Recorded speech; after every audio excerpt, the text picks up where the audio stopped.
Hi, Tony DeWitt here, Missouri appellate attorney and a guy who likes to make the law make sense on YouTube. Today we're going to talk about some of the things that the prosecution needs to do in the Murdaugh murder case, as well as some criticisms that I have of the prosecution in this case. So let's head on down to the beach and talk about that.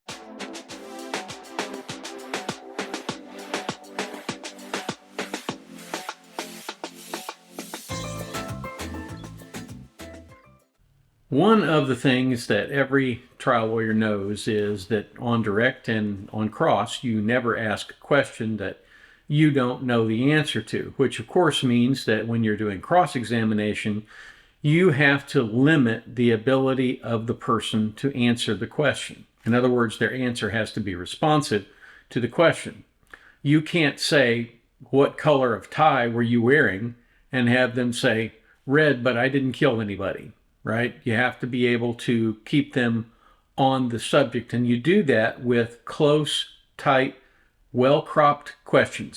Here are the rules that are taught to cross-examining attorneys in law school and in trial advocacy. First, 3 rules. Leading questions only, 1 new fact per question, and you question in a progression leading to a specific goal. In other words, you never just blindly cross-examine. Why are leading questions so important? Because the lawyer is there to testify. If you give this up, the witness begins to testify, and you don't want that. You want to tell the witness the facts and make them say yes. Train the witness to say yes, and in that way you narrow the field of evasion. The witness's goal is to run away with the cross-examination to tell you things you don't want to hear. That's why you take the verbs out of cross-examination. You never use words like who, what, when, where, why, how, or tell me about that, or explain. The cross-examiner is the voice of certainty and is in control and never lets the witness take that control away from them. The universal principles are just these. You cross-examine in a firm and direct manner with plain words and short questions, because a brief cross-examination is an effective cross-examination. You don't give the jurors conclusion, you let them play detective, and you concentrate on the answers. You'd never fight or argue with a witness.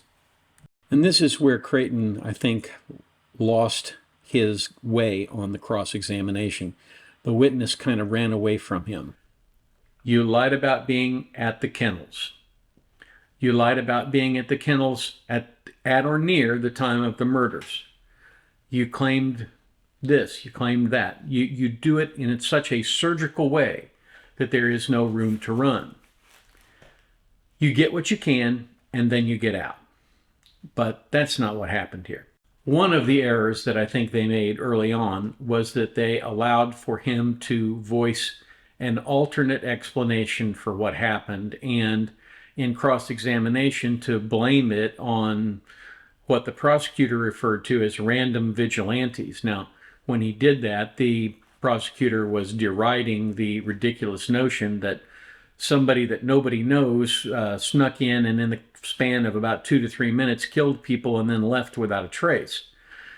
I think it's pretty obvious that that's a really stupid conclusion on Alex Murdaugh's part, but that was a pretty good deflection from what was an unforced error in allowing him to get that in. The most important part of a cross-examination is that you use the leading question and that it's yes or no. A leading question assumes the answer. So you would agree that, A equals B, or you would agree that you did such and such. Those are the kinds of things. And if they say no, then you bring the receipts. That's where you bring out the video. A good example of that was with the badge hanging out of his pocket at the hospital that they showed. Excellent use of bringing the receipts at that point. But he didn't do that nearly enough, and he didn't keep his cross-examination tightly focused, and he also didn't really dig into the issues of motive the way that he should have, I think. That's my own personal opinion. I may be proved wrong. He may have the jury eating out of his hand. I don't know. But what I do know is that at least at the point that we're at now, there is possibly some room for doubt, some reasonable doubt that may exist. And that, I think, can be blamed, at least in part, on what amounted to a day and a half of cross-examination, when at least a day would have done more than enough. So if the state is correct, he planned these murders. If indeed they happened spur of the moment, then you have to realize that he is, without a doubt, a skilled manipulator, a skilled liar, and he recognized a couple of things. One, it's difficult to get convicted if there is no murder weapon. And it's difficult to get convicted if you can put yourself somewhere other than the crime scene at the time the crime took place, which is pretty much what he attempted to do. And he would have gotten away with it but for the Snapchat video that he didn't know anything about until trial. And as a result, that caused him to have to admit that he had lied. And it allowed Creighton Waters to get into this whole issue of, when did you first decide to lie? Well, clearly he first decided to lie, if indeed the state's theory is correct, when he pulled the trigger, because that's when the lying started. Well, actually, it started before that, because he lured them down to the kennels and away from the house. At any rate, he's a smart man. He has had over 2 years to prepare for this cross-examination. And in order to beat someone like that, you have to control them absolutely, and you have to do that with tight questions. And you also have to remember that you cannot run afoul of rule number 1. Rule number 1 is, don't annoy the jury. And I am afraid that when you have jurors sticking Kleenex in their ears to drown out the sound of a video that's being played for about the 19th time, that you effectively have annoyed at least one person on that jury. One of my old bosses used to say that from the moment you get up on the morning of trial until the moment you close the door to your house and go inside, you are an actor on stage. Everyone is watching you. They are taking their clues from you. They are essentially, if you do things right, eating out of your hand. And I think Creighton Waters missed an opportunity to be that guy, because he went way too long on his cross-examination. And then I want to play this little clip, and I want to talk about this. But I believe then, and I believe today, that the wrong person saw and read that. Okay. Because I can tell you for a fact that the person or people who did what I saw on June the 7th, they hated Paul Murdaugh, and they had anger in their heart. And that is the only reason that somebody could be mad at Paul like that and hate him like that. What we have here is him describing the person that he supposedly thinks killed Paul and Maggie. But there is a huge tip-off in here, in that how can he know what that person was or was not feeling? He says that they hated Paul and that they had a heart full of anger. And I'm not sure whether he says they had or he had. The video will have cleared that up by now.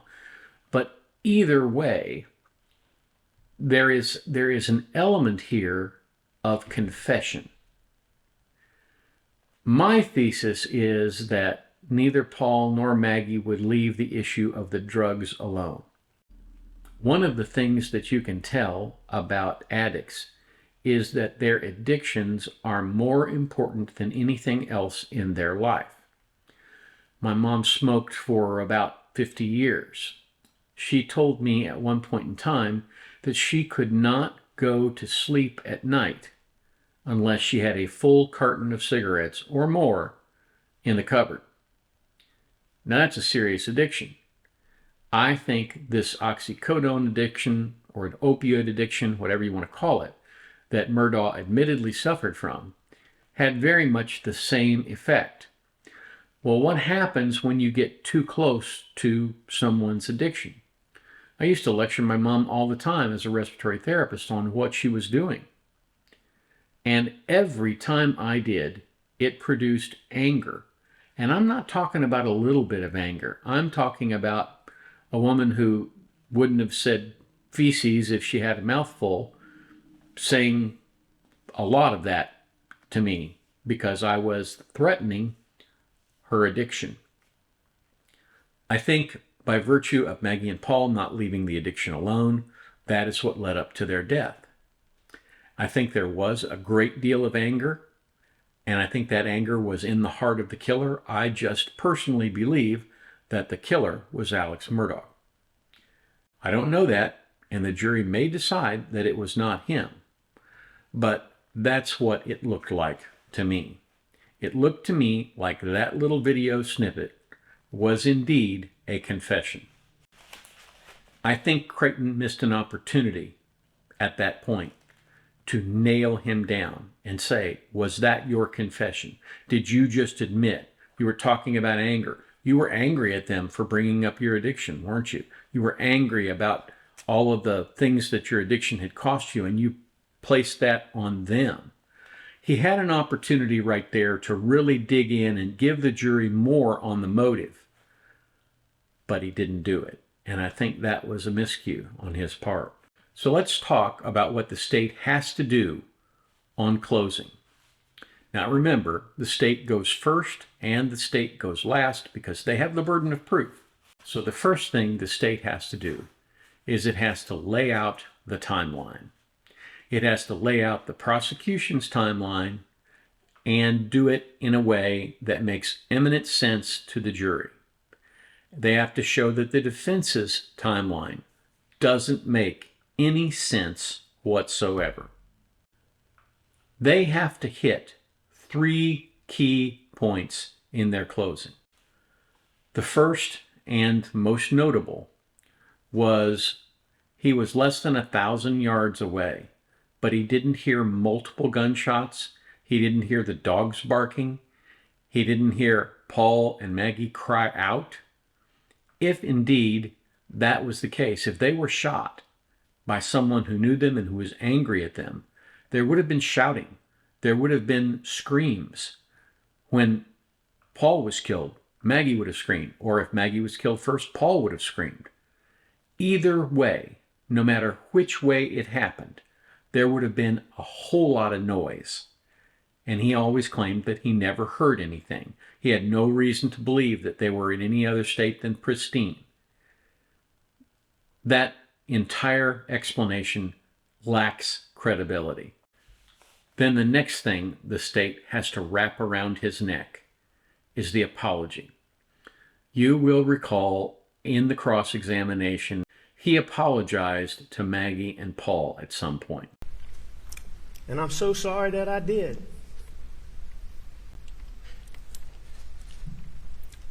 I'm sorry to my son Buster.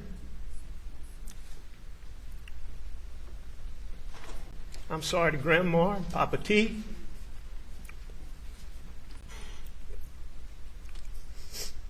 I'm sorry to both of our families.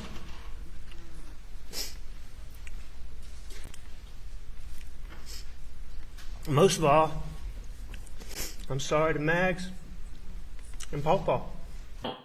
Apologies are done when someone has done something bad or something wrong. When you've hurt someone's feelings or done something else to them, you apologize. That's the way we were raised. If you unintentionally hurt somebody's feelings, you apologize, and that should be the end of it. An apology covers a multitude of sins, and it should make both the person apologized to and the person doing the apology feel that much better. But I do not think that is what happened here.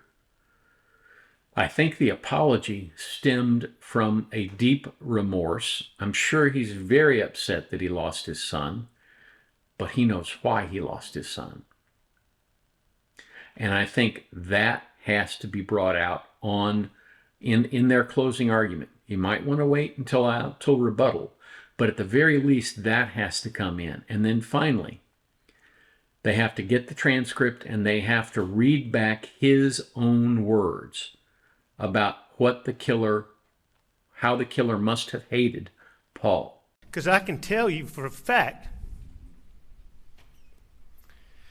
that the person or people who did what I saw on June the 7th, they hated Paul Murdaugh. And then argue that that hatred was based on threatening the addiction. If they do that, they can be successful and get a conviction. I'm afraid that if the closing argument is as disjointed and focuses exclusively on all of the lies, I am afraid that he will escape. Because while they have proved that he's a liar and a thief, they haven't proved that he's a killer. And they have to prove that. And they do that by beating the circumstantial evidence to death, breaking it over the jury's head that it just couldn't have happened the way he said it happened. And there's a reason for that, because he knows how it happened. He was there. That's what they have to do. And only if they can do that are they going to ultimately succeed in getting a conviction. And then finally, they are going to have to argue to the jury to use their common sense. Nobody in the country doesn't hear gunshots. I live in a relatively rural area, and we are probably 2 miles from the police gun range. And every time the police go out there and start shooting, it sounds like somebody's popping popcorn in the woods. Pop, pop, pop, pop, pop, pop, pop, pop. And as a result of that, we always know when the police are shooting at their shooting range. You can't tell me that he didn't know that there was shooting going on down there. Now, if he was laying on the couch, even if he had the air conditioner on, as he supposedly claims, the fact of the matter is that he would have heard that. He would have heard the screams. And I just don't think his explanation is credible. That is where you start beating up the lies. He lied about this, he lied about that, and list all of the things that he admitted that he lied about. Lay that out for the juror. Have him say he would never testify that he looked somebody in the eye and lied to them. He admitted that he probably looked somebody in the eye and lied to them, but he couldn't recall a single instance of having done that, and he wouldn't testify about it, even though we asked multiple times. Why wouldn't he do that? Because he's looked you in the eye, and he has lied to you multiple times. And that's where you bring it home. You can use your common sense. Nobody in the country doesn't hear gunshots. It will be an interesting closing argument. It will be an interesting resolution to the case. I'm about 70% convinced that they're going to win a conviction, but there is a sizable percentage that you could wind up with a Casey Anthony verdict, because, again, they've done a good job with what limited evidence they've had. Now, Murdaugh's a lawyer. He knew if he'd committed these crimes, he knew he had to hide the evidence. That, I think, is what accounts for the difference in the timeline. He knew he had to hide the evidence, and he knew he had to set up an alibi, and that's what he did. And that's why he lied to the detectives in the car. And as the body language panel from Law and Crime pointed out, in that interview, he is faking, without a doubt, faking his remorse and grief in the recorded statement. And I think that's pretty clear. Now, when he got up on the stand and cried and you had snot running down his nose, that, ladies and gentlemen, was theatrics. That was theatrics to show you, oh, how terribly upset I am. And indeed, he may be upset. But one of the reasons he's upset is that he's looking at an 8x10 cell where he is someday going to sit and be there for the rest of his life, and his entire universe will be those gray prison walls. That would be pretty scary. And I think that is really what he was crying about, not so much the loss of Maggie and Paul. Oh, and somebody has pointed out numerous times, and you can read the comments on YouTube particularly, the Mags and the Paw Paw and the Row and all this other stuff. You know, hitting a third grader, right? It's not like he's incapable of forming diphthongs with his tongue. This was Paul and Maggie. And yeah, I think we all have pet names for our kid. I used to refer to my oldest son as Mouse because the kid loved cheese. But I never referred to him as Jeff. I mean, that's ridiculous. And that's essentially what he's doing here. So, that's where I am. That's where I come down on this murder trial. I think this will be an interesting closing.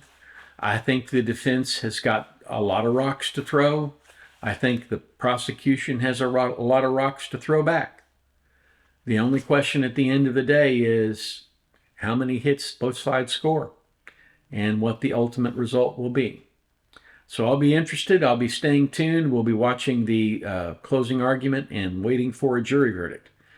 If you have any questions, please leave them in the comments down below. Otherwise, you know what we always ask you to do. Like, share, subscribe. Tell your friends, tell your neighbors friends. Tell everybody. This is, I think, one of the things that I absolutely hate about other people's videos. They start with a concept of, I'm going to tell you, I don't care if maybe it's how to make bread. I'm going to tell you how to make bread. And this is the bread maker, and this is how you do it. Oh, before I get into the actual recipe, let me remind you to like, share, subscribe. It's like, dude, you haven't given us anything. What are you telling me to like and share and subscribe for? I don't even know if you're any good. I haven't made this bread. If I make the bread and it turns out right, I'll like and share and subscribe. Otherwise, not going to happen. So I always wait till the end. Hopefully by the end, you had an opportunity to see and view the material and know whether or not it's worthwhile or not. Know whether or not it's the kind of thing you want to share with your friends, because I don't want you to be embarrassed when you share it with your friends. At any rate, thanks again for watching. I hope everybody has a marvelous day. And I want to ask those of you who are so inclined to say a prayer for Alex Murdaugh. It is a terrible burden to carry the weight of guilt on your soul. And there is relief in forgiveness, and there is relief in confession. And we can pray that if indeed he did this, that he is convicted and punished. Have a great day, guys. We'll catch you on here next time.